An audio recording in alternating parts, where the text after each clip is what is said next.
Welcome to our special NBA Summer League edition of The Bounce from Las Vegas. We will be here Monday, Tuesday, and Wednesday. You can find us on the Yahoo Sports app and on yahoosports.com.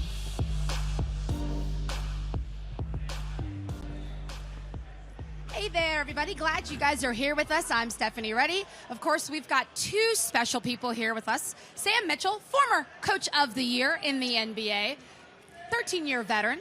And then at the end, we've got the legendary Chris Haynes. Don't turn around. We're talking about you. I said legendary. All right. Yes. I'll take it.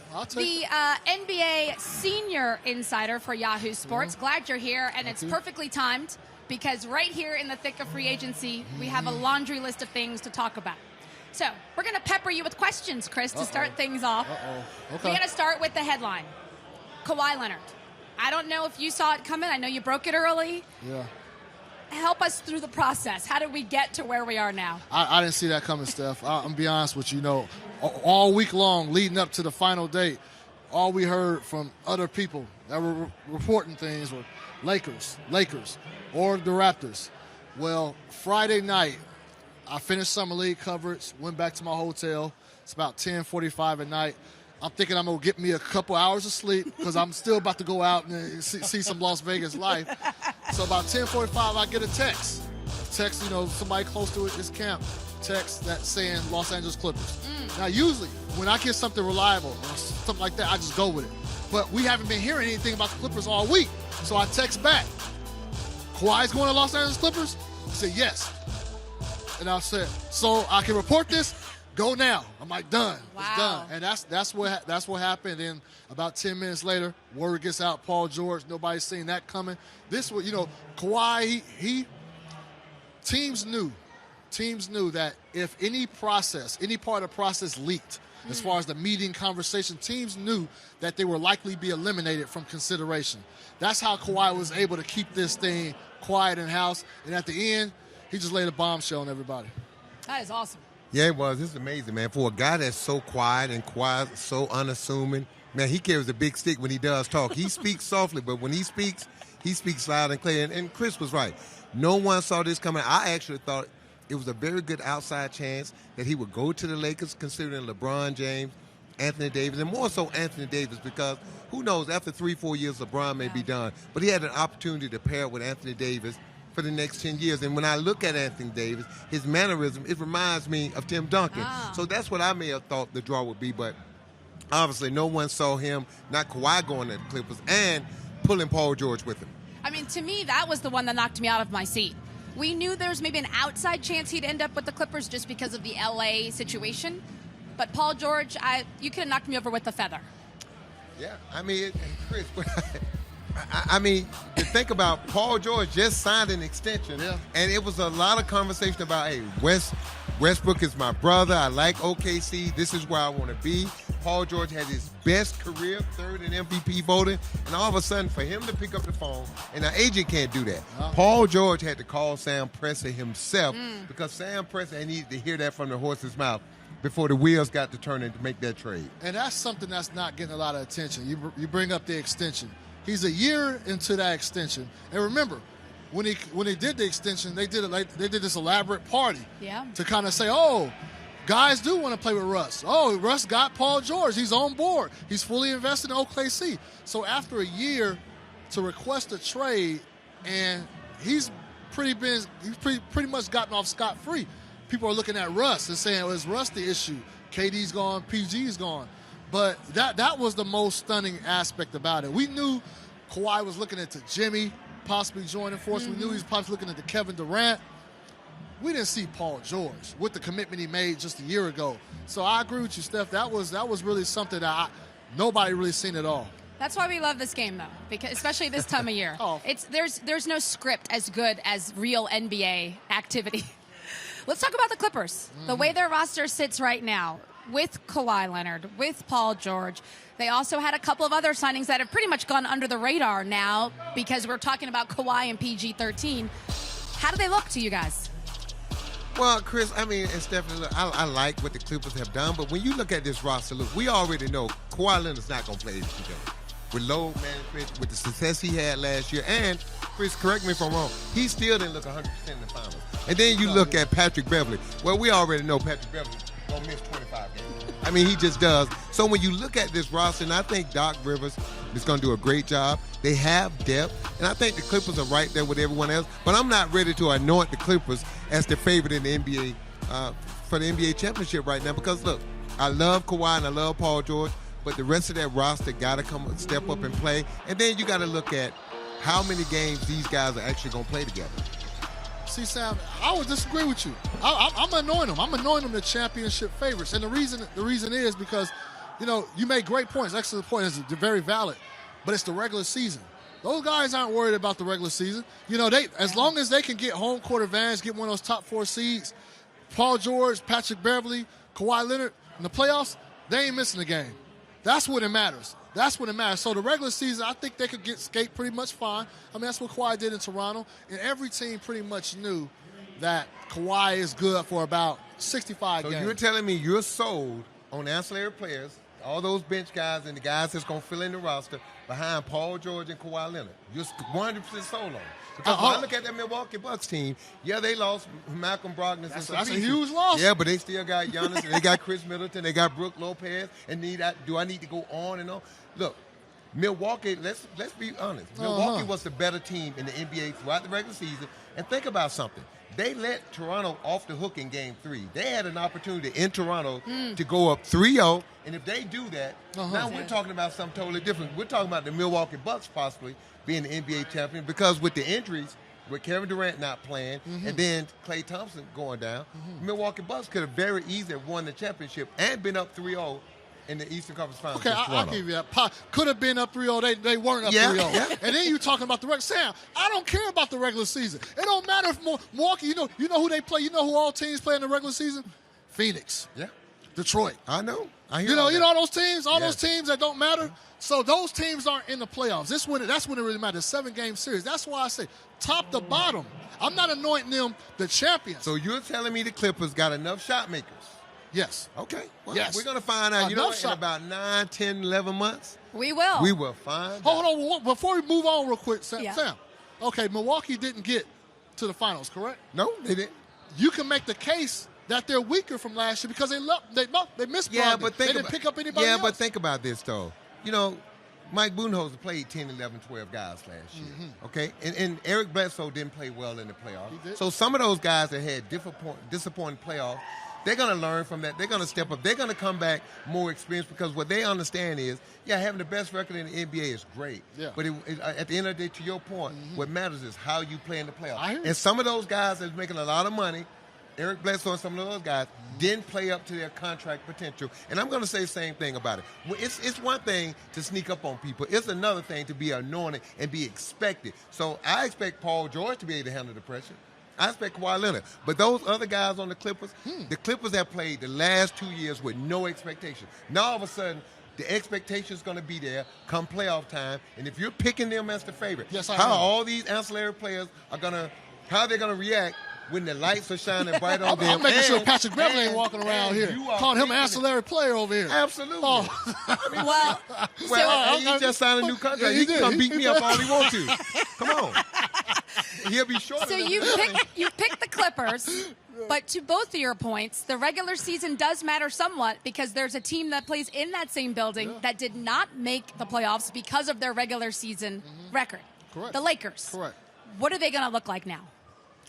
Look, I think they're going to be right up there. When I'm talking about, if I'm mentioning the top 4 teams I think are real championship teams, it's those teams, 2 teams in L.A. Absolutely. Those 2 teams. Look at the players they signed. And look, again, for all these teams, health is the number one thing. Yes. Who's the healthiest going to the playoffs? Yeah. But when you look at the Lakers on paper and think about what these guys got to prove, DeMarcus Cousins got a lot to prove. Yes, he does. If he ever going to make close to the money that he ever thought he would make, and it's been unfortunate with the injuries that he had, but if he's ever going to make that money, he's got to come out and play like game busters next year. So just that alone, you're looking at that lineup, DeMarcus Cousins, and LeBron James is going to be the point guard. What better point guard in the league? And how you going to match up with LeBron? And then you got Danny Green, a 40% three-point shooter.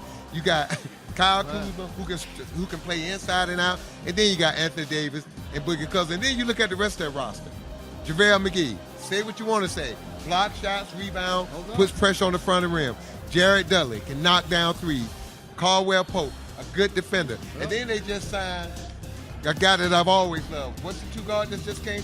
That used to play in Boston? Played in Boston. Boston. Had his best years in Bradley.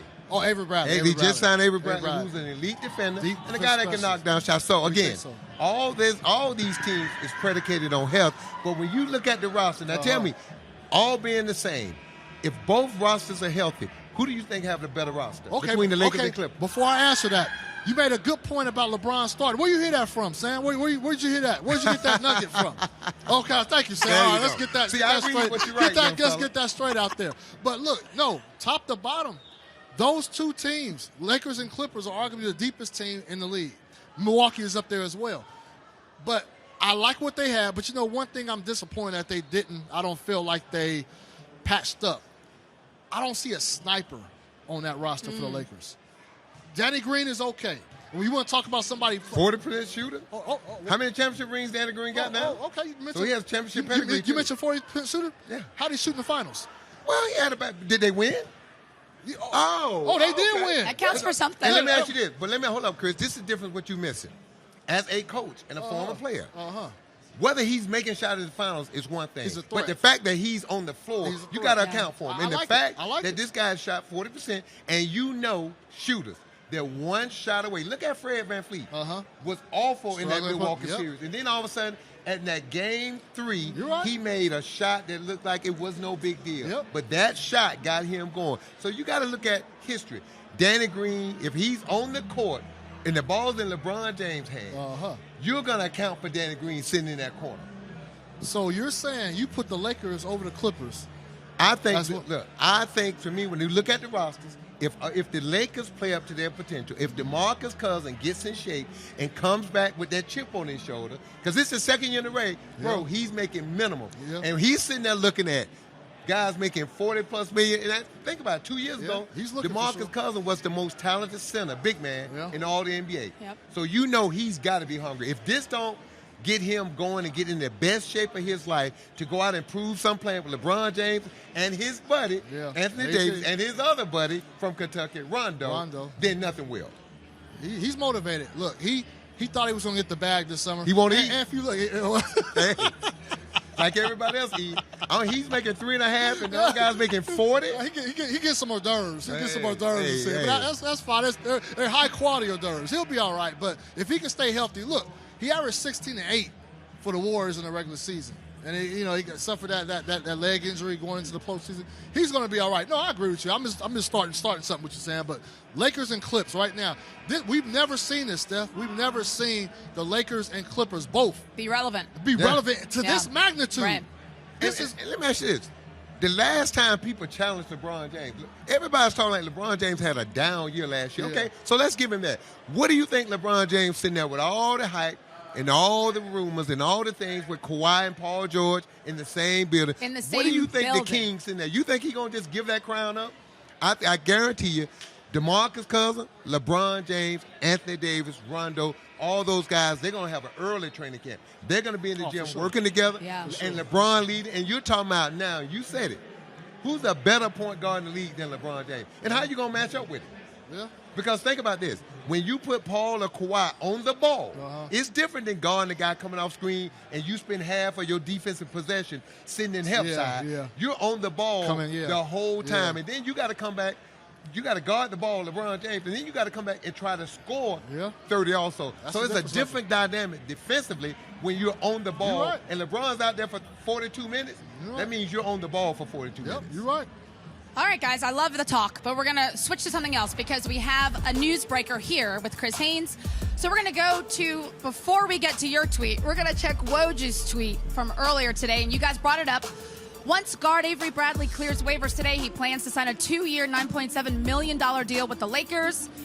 We've already discussed that fact. Do you think that can put them over the edge in terms of we're that much better now because we have another perimeter player? Well, you need guys like LeBron's he's getting up there. He's still a dominant force, but you don't want him expending an exorbitant amount of energy guarding some of the top perimeter defenders. Avery Bradley's that guy. Danny Green's that guy. Contavious Caldwell Pope is that guy. Three excellent defenders, perimeter defenders. Now, so that's very beneficial. And then hopefully, I guess they hope that they can get those guys a lot of minutes and play deep. Because, you want to play deep and have some guys fresh. The problem is LeBron doesn't like to come out the game a lot. So you got to try to convince him to take his rest. Well, here we are with your tweet, Chris.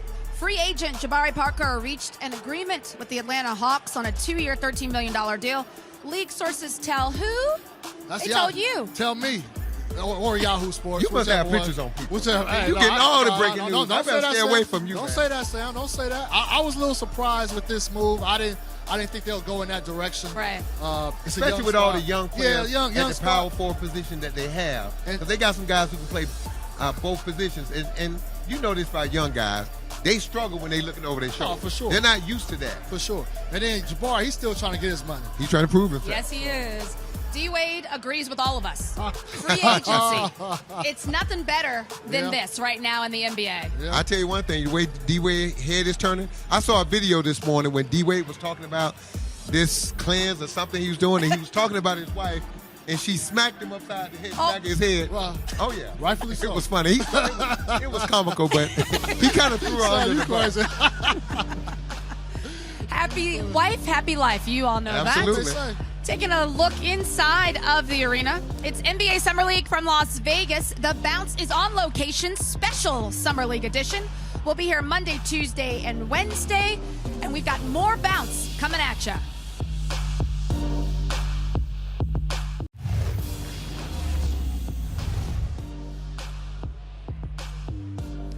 In Las Vegas for a very special NBA Summer League edition of The Bounce. We'll be here Monday, Tuesday, and Wednesday. You can find us on the Yahoo Sports app and on yahoosports.com. Our coverage from Las Vegas continues. I'm Stephanie Reddy. This gentleman is Sam Mitchell, coach, former player. The resume is very long. Glad you're here with us because we got to talk about these young kids. Glad to be here, yes. Summer League is a fun time, right? Coaches get looks, players get to show off what they've been working on. The young rookies that have been drafted have not had, I don't think, as good a showing as they would have liked. Good.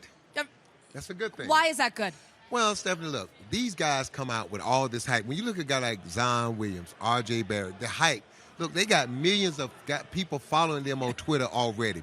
But they really haven't done anything. Their college career, what you did in college gets you drafted. What you do going forward is going to determine how long you play in this league and what you accomplish. So you, as a coach, you want to see these guys struggle a little bit in summer league because the game has been so easy for them. And then how else do you drill into their head the things they need to improve on? So when you look at a guy like Zion Williams, everyone knows how powerful and explosive he is.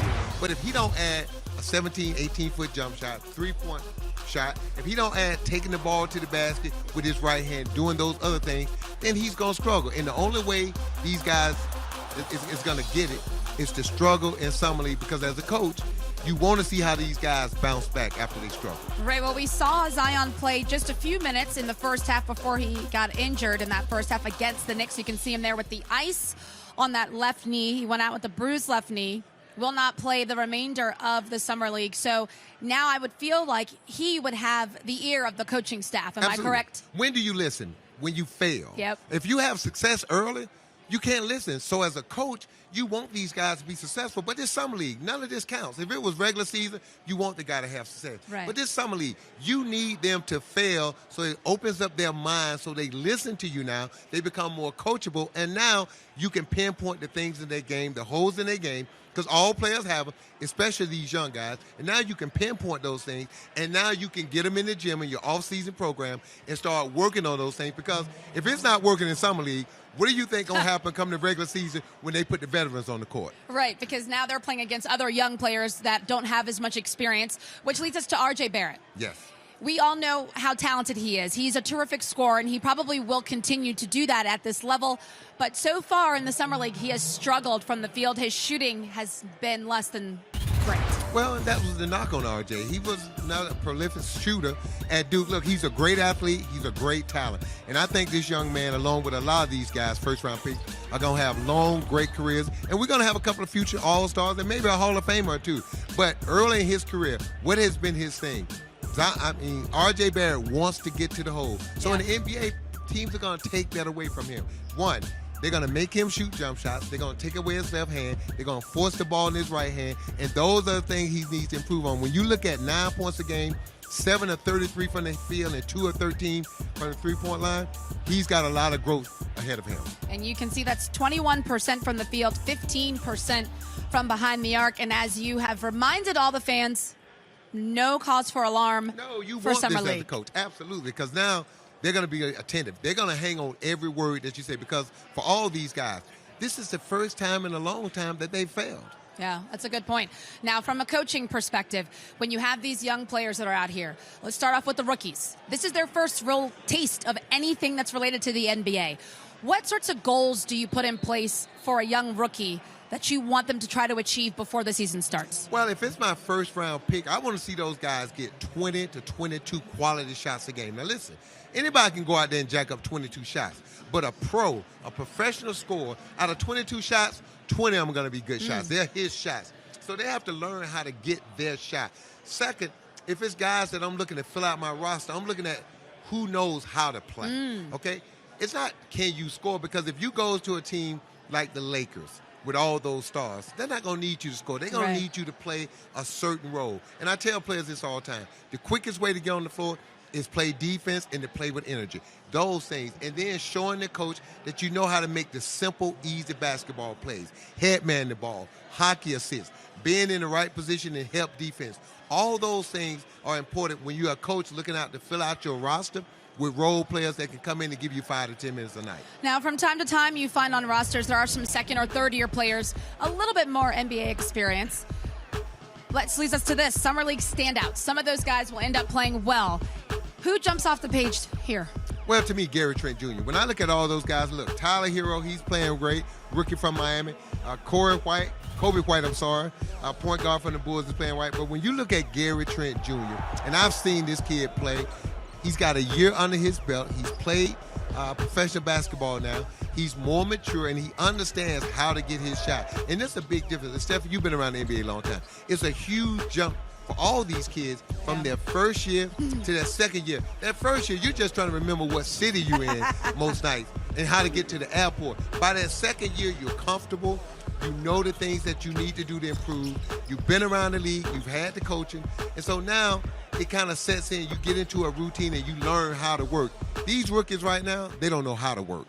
Well, they're about to find out, because the Summer League is our little first taste of it, but it's going to continue to escalate. What's the difference between the Summer League play here and then when they get to actual training camp? What's that jump like? The physicality, the size, the speed, the knowledge, knowing how to play. When they go on that court with the veterans, they're going to learn so much the first week. It's gonna blow their mind. They're not even gonna be able to comprehend all the terminology. Think about it. Yeah. They got to learn terminology. They got to learn spacing. They got to learn pace of play. They got to learn all these things. And then the most important thing, Stephanie, they got to learn is how to get in shape, how to prepare yourself like a pro, how to come to work with the right mentality day in and day out to get better. And so these guys haven't experienced that, because in college, you can only practice for 20 hours a week. There's no time limits in the NBA. This is your actual This job is your now. job. Right. And guess what? There's no overtime. Okay? You know this. You're a salary employee. You work That's into right. the job is what? That's right. Till it's done. done. There you That's go. exactly right. All right, well, let's take a look at the top plays from Las Vegas, the Summer League from Sunday. Lots of fun activity. Let's start with the Knicks rookie, R.J. Barrett. Goes up for the alley-oop. Well, You we like already those know. hops? Well, yeah, I like that, but we know he can do that. But you do that as a coach to give him a little confidence early. Give him an easy play. Bulls guard, Michael Mulder. Reverse dunk on the break. All I can tell you, young fella, as a rookie, you better make it. Because if you're going to put all that mustard and ketchup on it, you better make it. I know that's right. Nets turning defense to offense. Amita Brima with the block on one end, and then Nick Claxton finishing with the alley-oop. And that's the thing, if you're the Brooklyn Nets management, you want to see bigs challenge shots at the rim, not just block them, but turn those block shots into fast break points. And Portland rookie Nasir Little with the putback slam. Man, you just like the youth, the athleticism. And again, anytime you can bring energy, toughness, and defense, you got a chance to get some minutes. Hornets, Miles Bridges. Hey, the Charlotte Hornets are going to be expecting a lot from him. Yeah. They revamped their team. They've lost Kemba Walker. They brought in some other guys, and so he's going to have an opportunity to step up and play significant minutes and show what he can do finally. It'll be interesting to watch that. Las Vegas Summer League scoring leaders. Here are some names that you may or may not know. But I know Terrence Davis has been playing well. You just did that game. Who do you like on that lineup? I really look. I like Terrence Davis. I had a chance to see him. What Leonard Walker's doing for the San Antonio Spurs has been phenomenal. But the guy that I saw for the Pacers, Aaron Holiday, he is good. I mean, he can shoot the three. If you go under, he can read the defense. He can get to the hole and finish. And then he's a willing passer and get rid of the ball. I like his game. So important, selflessness. I love that. All right, so much going on here in Las Vegas. The Bounce will continue to keep you up to date. Sam Mitchell, thank you. We appreciate you. Stephanie. I'm Stephanie Reddy. We will continue our coverage. Remember, the Bounce is from here in Las Vegas. Monday, Tuesday, Wednesday. We got more Bounce coming at you.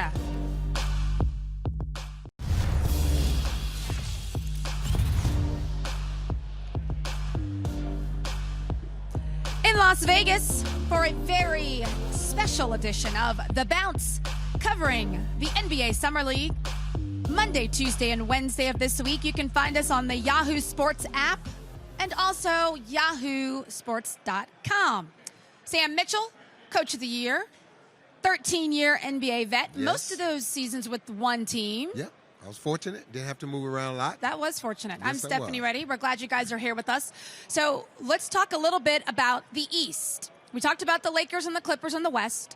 In Brooklyn, we had two huge names jump ship and join the party. Starting off with Kyrie Irving. It's official. He signed.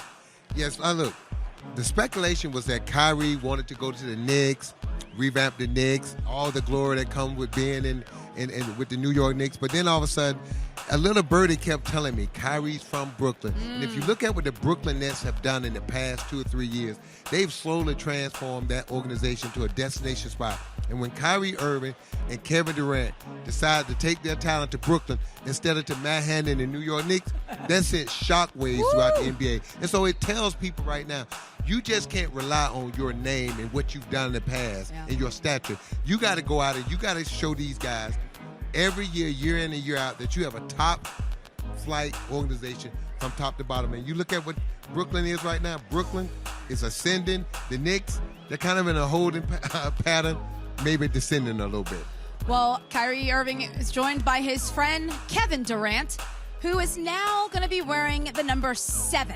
Like I said, with all that money he's making, right?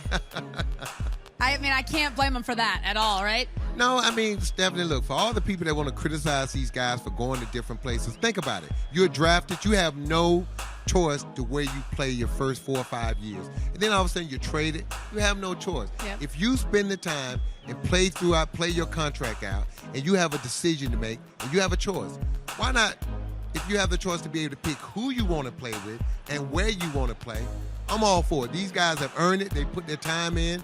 They're great players, and they deserve the right to pick and choose where and who they want to play with. And it's a small window, too, because only the elite of the elite players are able to do that, and only for a short period of time. Kevin Durant, another injury he suffered, so we're not even sure when he'll be able to get back on the court again. What are your feelings on how his recovery period will be like? Well, I think when you look at Kevin Durant, obviously he may lose a little bit, but he may go from, say, the second best player in the league to maybe the 8th best player. So he's not going to lose much. You look at his skill set, at 6'11", 7 foot, able to shoot over people and get to his spot, I think Kevin Durant's going to be just fine.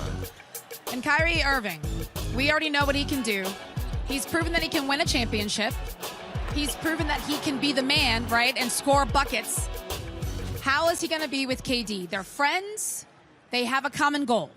Well, I think that first year Kyrie's going to have a lot to learn, and it's going to be good for his growth to be the leader of that team with all those expectations. And then the following year when Durant joins them, and Stephanie, you said it. People saying, well, if you didn't want to play with Westbrook, why would you want to play with Kyrie with all the stuff that was trickling out of Boston and things of that nature? But you said it. Those guys are friends. Yeah. They have a mutual respect for each other. They like each other. And anytime you respect and like each other, you make arrangements to play together and make things work. So I think it's going to work out fine in Brooklyn because these two guys chose to unite in Brooklyn. Right, which means obviously they had discussions Absolutely. about their roles and what they would do for each other and with each other. So I'm with you. I think that they'll work it out somehow. That's fine. It leads us to parity in the NBA. This is the first time in quite some time that in the offseason we cannot hang our hat on one particular team as the favorite. We're going to take a look at where these faces have gone. Big names in the NBA, same faces, but new places, right? We'll start off with Al Horford. Left Boston. Was that a surprise? Not really. You kind of heard it a little bit. A little surprised, but not really. But going to Philadelphia, teaming up with Joel Embiid and Simmons, that was the shocker right there. So give Elton Brand, the GM in Philadelphia, a lot of credit for that move. Kemba Walker, there was so much talk about whether he would stay in Charlotte. He said publicly he wanted to several times. He ended up leaving to join the Boston Celtics. And I think it's a good move for Kemba. Look, he's been a great player, Charlotte, the best player in that franchise history, but he has never had a chance to win. Yeah. Now he's going to a crazy city, people that love basketball, love their Celtics, so he's going to a different place. He's going to have new life. I'm excited for Kemba, excited for the new look Celtics. Paul George and Kawhi Leonard both going to the Clippers. That was a surprise. We talked about that with our Chris Haynes. Mike Conley, did you see that one coming? That was early on. Memphis went and took him to the Utah Jazz. Definitely, everybody's anointed the two LA teams to be in the finals, to come out the West. But what you better think about is, look at that Utah Jazz. They're one of the best defensive teams. They have the reigning defensive player of the year, Rudy Gobert, a guy that can protect the rim. Yeah. And now they have scoring. They've always been a team that lacks scoring, and now with Mike Conley at the point and Mitchell at the 2, and now Bogdanovich, they signed him from Indiana. That's right. They have 3 legit guys that can get 20. All right, so there is parity in the NBA. I think we agree on that.